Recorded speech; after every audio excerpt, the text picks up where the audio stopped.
So from there, if I wanted to kind of make the thumbnail more elaborate, the first thing I might look at is again the tonal relationship. So the trees in the distance, because they're sort of sitting maybe an extra kind of few hundred meters or a few hundred feet behind this near ground tree, and it's quite a misty day, they're going to be a little bit lighter than the tree that's nearest to us, so, and the landscape that's nearest to us. So all of that we go a little bit darker with. This landscape here that tree's sticking out of. So all of that is darker than the tree line behind, which is lighter. Even further behind that, we also have a little bit of the landscape that kind of angles back up, and we've also got a slight sense of a kind of mackerel sky behind, or the clouds are a little bit broken by some light. So we can put a general tone over the sky, which again will allow us to erase and find some of those little highlights. They kind of sit kind of patchily, they run through the middle of the drawing, mainly behind this tree here.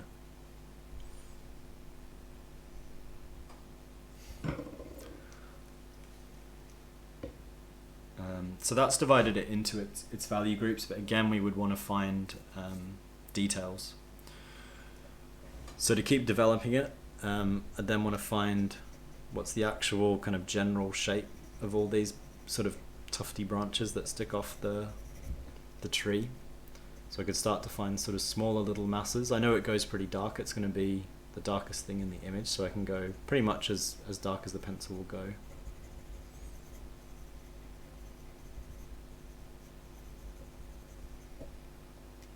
And initially just working within that basic shape that I drew in for the tree. So this can be a good way to practice tree shapes as well, because you're sort of forced into simplifying the tree shape when you first start it, and then you can kind of figure out how you break the general shapes of the tree.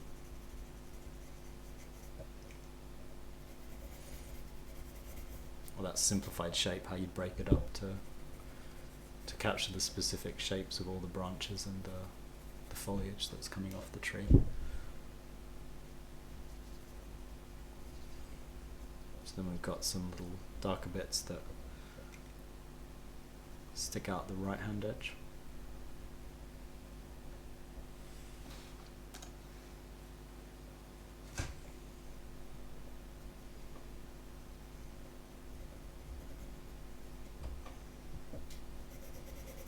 Trunk that's quite dark, and that drops a little bit lower than that initial horizon. And a lot of the forms kind of in this foreground as well, there's bits and pieces of kind of broken logged trees below that we can start to get in and just generally darken that area. And you can also start to erase into that basic shape, because there are some places where the sky breaks through, starts to break up that tree shape.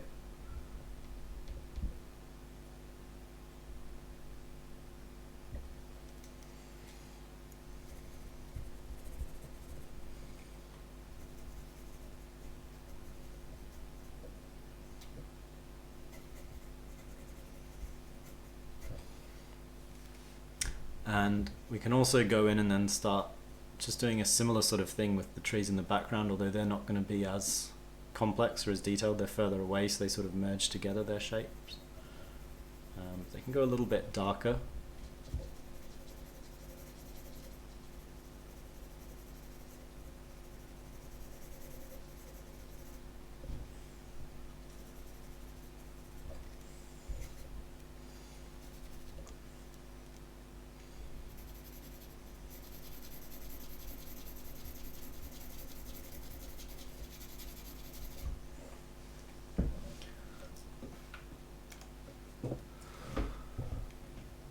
And we end up with something roughly like that is a reasonable sort of little version of that image.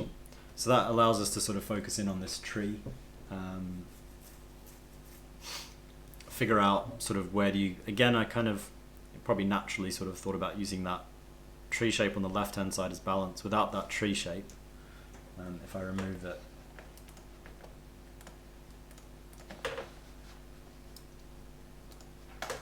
if I remove that tree, again it sort of makes the image feel less balanced. So it feels slightly sort of too heavy on the right hand side, but just having that little tree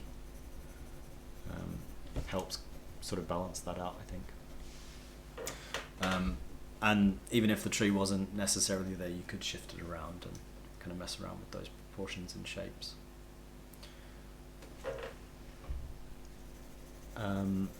So I haven't actually talked about this yet, but this kind of leads on to a useful concept. It's not always true, but it's quite a useful little principle for composing landscapes. And that's, I think it's called dynamic symmetry. It's developed, I believe, by Carlson, he's like an instructor from the 1920s, an American landscape instructor. But the general idea of it is it's a little bit like a balance scale that's on a kind of a fulcrum, which could be in different places in the image. So if you imagine we have the image like this, if we were to put one sort of big heavy shape on this left hand edge. Well, you need to move your camera to the left a bit. Oh right, yeah, sorry. Brilliant.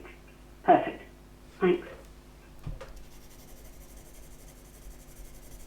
So if we have a sort of heavy shape, moderately dark shape on sort of this far across an image that's this box that's this big,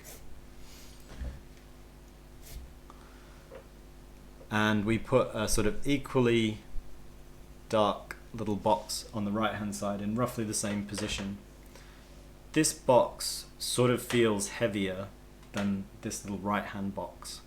So our eye is sort of drawn to here, and this isn't doing enough to kind of catch our attention. What we would need to do is, one thing we could do is make this little box very dark. So if we make that little box, even though it's tiny,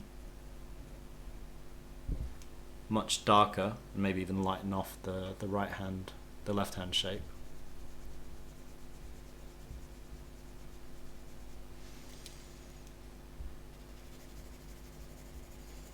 It starts to hold its own a bit more against the larger shape on the left. The other thing you could do with a shape like that is, I don't know if that's going to fully erase, but I'll change the width of the box. If it sat closer to the left hand edge and this heavier bit was more, this larger shape was sort of further away from the left hand edge, it balances out a little bit more, because this, possibly actually that catches too much attention, it's a little bit too far to the left. But it creates a little bit more of a kind of dynamic symmetry than if you just had two identical shaped boxes, or they were the same sort of size and value, but one was really close to the right hand edge and one was kind of nearer the center. So moving around larger and smaller shapes relative to each other, you start to kind of get a sense of where things are balanced. So pretty much all of these different images, I've got some sort of balancing factor, so something like this little darker tree on the left hand edge opposing that taller tree, that little dark shape on the right hand edge of that sketch, or these rocks that I put in on the left hand edge of the initial sketch that we did. So all of them have some sort of balancing aspect that often you sort of, I think, you look for when you're picking a subject, but also it's something that you can sort of stick into the image in order to help balance it out. So hopefully that's reasonably clear as kind of the initial start for thumbnail sketching. Let me know if you have any questions about that part of the process.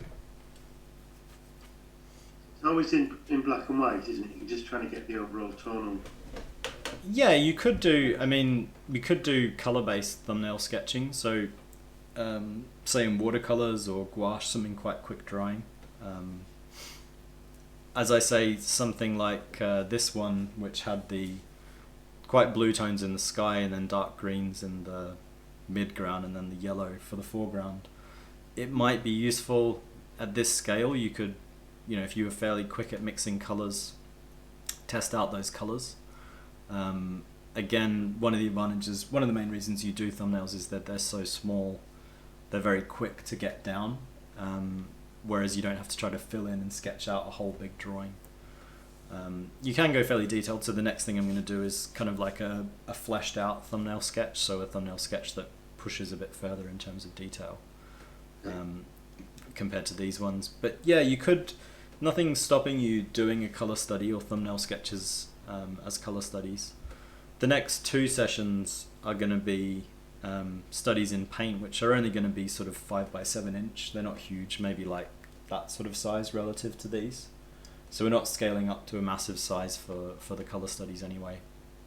And the reason for that is it is easier and faster to get a kind of smaller painting down. You're not gonna be able to get as much detail into a smaller image, so that's one advantage. Like if you compress the size that you're trying to fit your study into, you're forced to simplify things, whereas if it's very big, you can add lots of detail. So that's definitely one advantage of working very small, whether you're working in color or in tone. If you got to this stage, you've been out there for I don't know, an hour doing little thumbnails here there, and you say, yeah, I'm gonna do a study of that a bit more. Study that. Would you then use your camera to capture what we talked about last week? Yeah, so at that point, I'd probably take a reference. So the point at which I take a photo reference is where you start creating your color sketch or your tonal sketch. Oh, okay.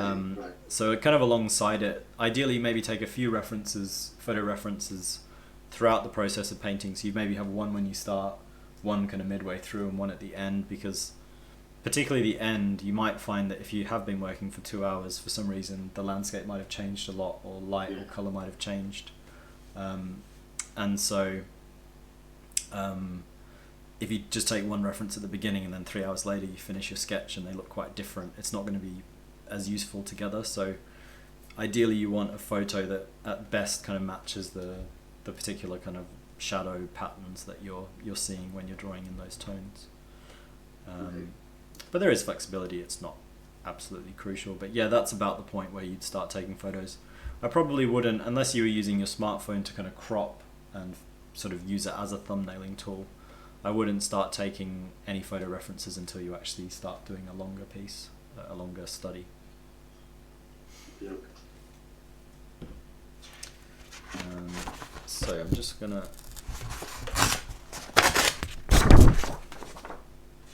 switch over, and in the last got about 3/4 of an hour to 50 minutes or so, I'm going to do a slightly more elaborate study. Just going to pick one and work with it. What I'll do is we'll go through the same process. So I'm going to be working from, zoom back out a bit, working from this one, which is that sort of moorland scene with the sort of quite nice tufts of grass that we looked at last week when we were doing the photography lecture.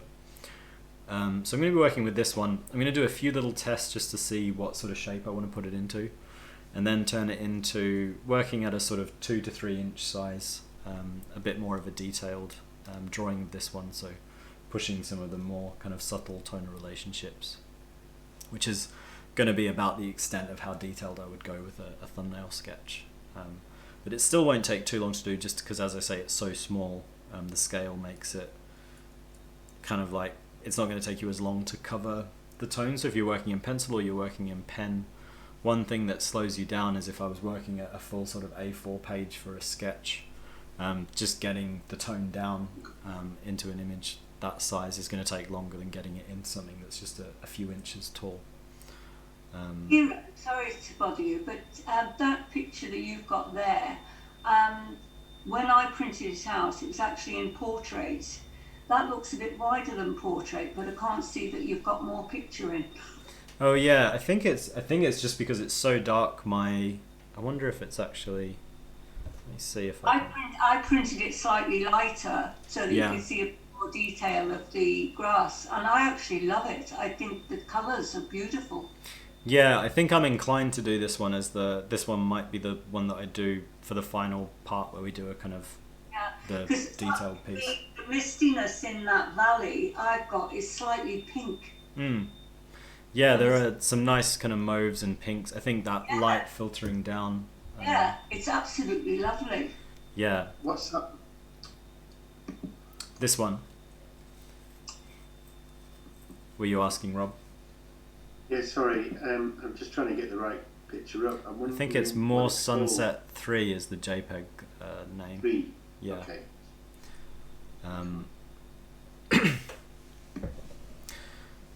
Yeah, so this might be, I think, the one that I'll kind of go for as we carry on with the rest of the workshops. So I'll do this one as my kind of main thumbnail sketch. So the idea being that this is a bit like if I was to go out and make a painting, or if you were to make a painting, this is the process you'd follow. So I've gone out and taken photographic references, so this is one of the references. I'd maybe do some sketches alongside, so it would be nice to take a sketch of this, sort of a quick thumbnail sketch or a few thumbnail sketches, then move into doing a tonal study or a colour study of it before that becomes the final piece. The tonal study, which we do next week, is sort of an extension of what I'm going to be doing now with my sort of more detailed thumbnail study, but we'll be doing it in paint rather than pencil. And paint, once you get the hang of it, paint is a faster way to make studies than pencil, again just because you're sort of always limited to how quickly you can actually get the tone down when you're working in pencil, whereas with paint you can just take a big brush and just kind of whack it all on. So my sort of thoughts in terms of possibilities with this one are, I'm not super inclined to do horizontal composition, just because a lot of the features, the kind of primary features in the foreground, they all kind of stick upright, so they have a tendency to kind of want to kind of lift the piece. And I also feel like if the sort of top of the image drops down too low against this this strip of light, it's just going to compress things a little bit too much, and it's not going to have the nice expansiveness that we get through having so much cloud above. So that kind of leaves me with either doing it as a portrait image, so sort of more in a sort of traditional portrait format, or possibly square. So I'm going to do those two, test those two possibilities out. So one is going to be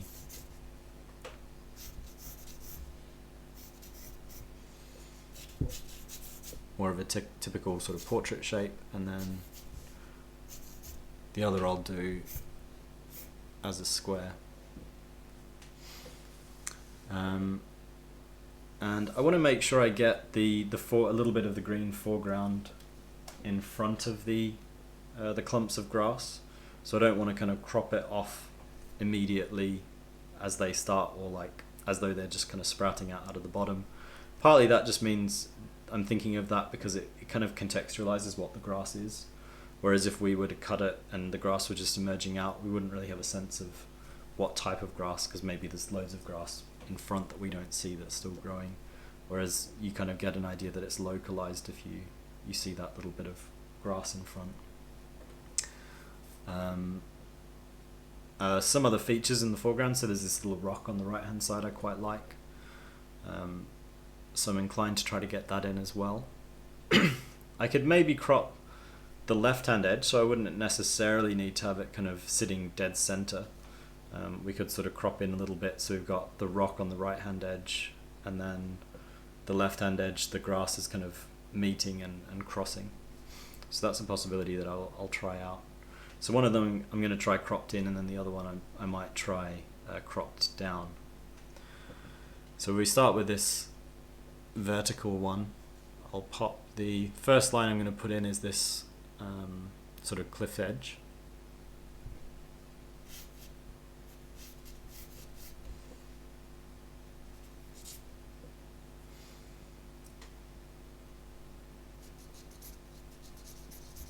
I'll put another line just for the grass, a couple of lines for the grass.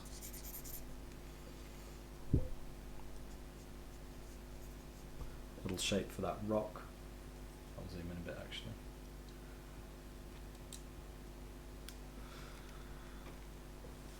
Then probably just a single line across for the horizon where that strip of light is to begin with.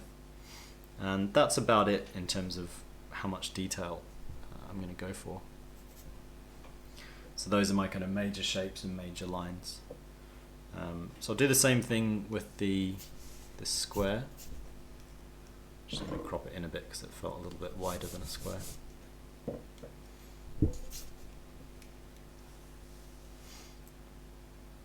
And what should I do for the square?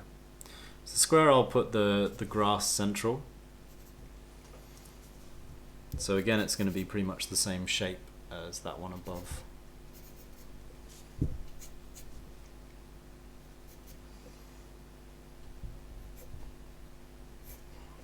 That line that runs behind. And then that's going to put the horizon a bit higher up. So we start to get a little bit of an idea of those proportions just by putting the lines in, but it's not super easy to tell, so we can put the tones in fairly quickly. So pretty much all the sky is moderately dark apart from the really bright strip.